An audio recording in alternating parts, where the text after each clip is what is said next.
Over the past few weeks, I've been writing and talking about discovery, about how discovery is not something that needs to be balanced against other forms of prospecting, that discovery is, in fact, a big portion of prospecting and a vital part of the sales process. You've seen me identify what great discovery can create, the outcomes that a great discovery session or two can create. You create a connection with your prospect. You create an understanding of their situation. You create a little bit of tension, which is necessary for the sales process to move forward. You create context for your solution to land in a comfortable space.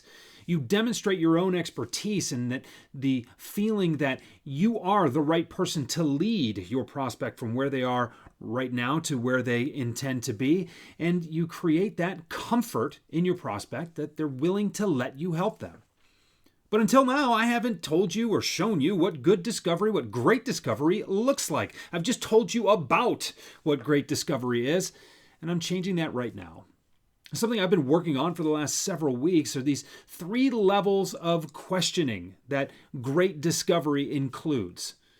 And these are questions that most salespeople, quite frankly, aren't brave enough to ask. Now, look, since the late 80s when Neil Rackham published Spin Selling, we've learned and been taught that the best salespeople listen more than they talk. Okay, seems pretty simple. 2 ears, 1 mouth, simple math, right? But just simply asking questions for the sake of asking questions doesn't mean that those are good questions. I see far too many sales reps treating discovery sessions like an interrogation instead of an interview, as if there's just some checklist that they're trying to fill out to qualify or disqualify a prospect rather than really creating all of those things I mentioned just a minute ago. You can do better. Look, the bar for good discovery, the bar for discovery at all is not very high. And you don't have to be that tall to step over it, if you know what I'm saying. So think about what you can do. Think about how much better you can get if you just got a little more assertive with your questions, if you just got a little more comfortable being uncomfortable.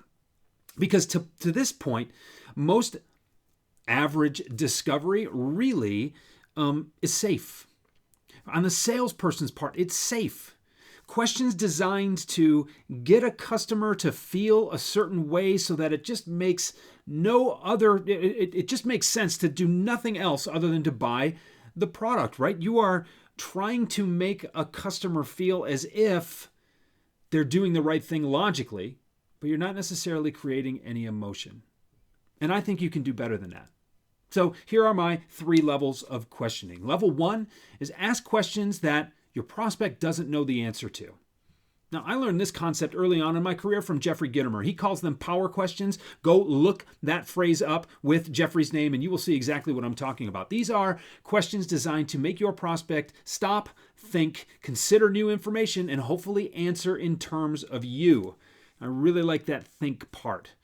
It helps them start thinking differently about the problems that they're trying to solve, as well as the solution that you are trying to present. It helps them to think differently in that regard. And when they start thinking differently of how they want to solve a problem and the way they want to solve the problem lines up with your differentiators, you are almost bulletproof when it comes to your competition. You are leading from the word go. And so when you ask them questions that they don't entirely know the answer to, you also create a little bit of tension there, and that is what's necessary to move forward. So we're creating context, we're creating tension, we're creating a connection because you're differentiating yourself with the questions that you're willing to ask, not just the product that you're willing to sell. Now, here's where it starts to get a little bit scary because the level 1 questions, you can script those. You should have those at the ready. You should have 5 or 10 of those that you're ready to go with.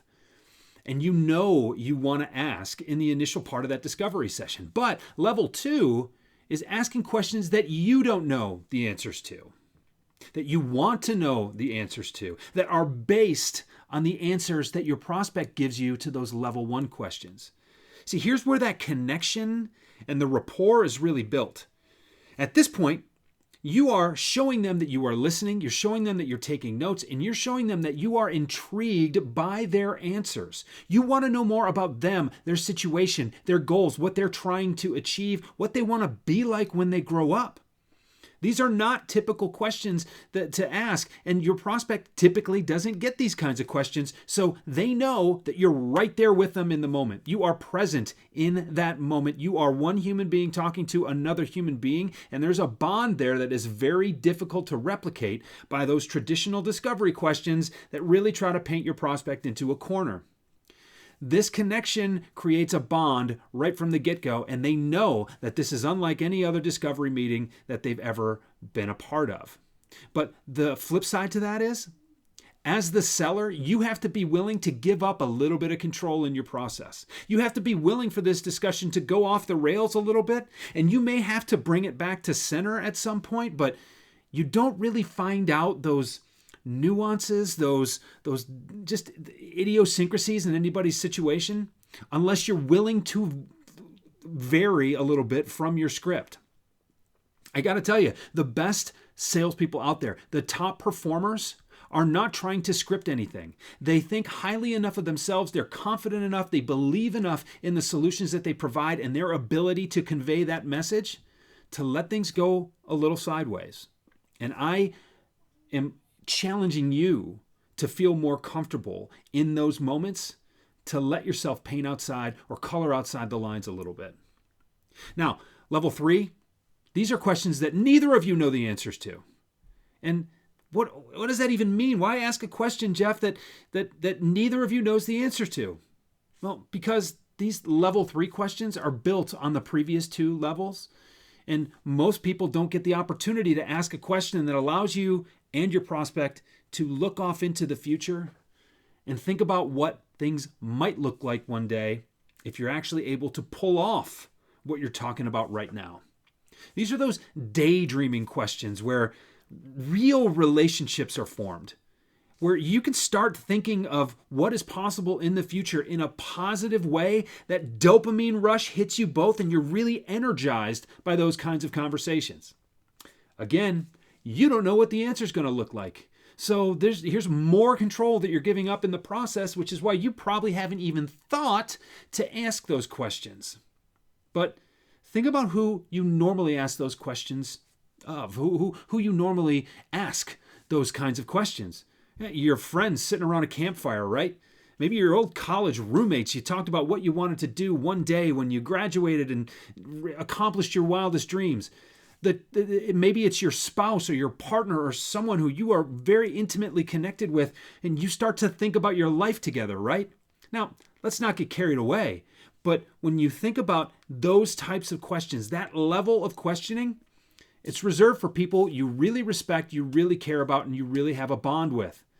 Sounds like the kind of bond you'd want to have with your best customers, right? You will never have one of those best customers if you're not willing to go to the lengths that it takes to earn them. Why not start? Why not separate yourself from everybody else out there who's doing poor discovery?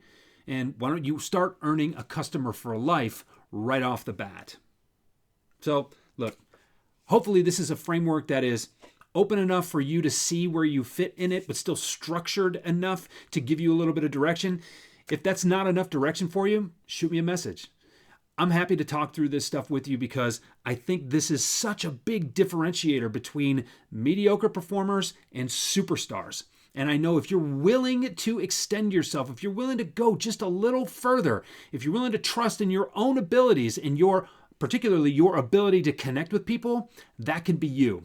I want to help, and I hope to hear from you soon.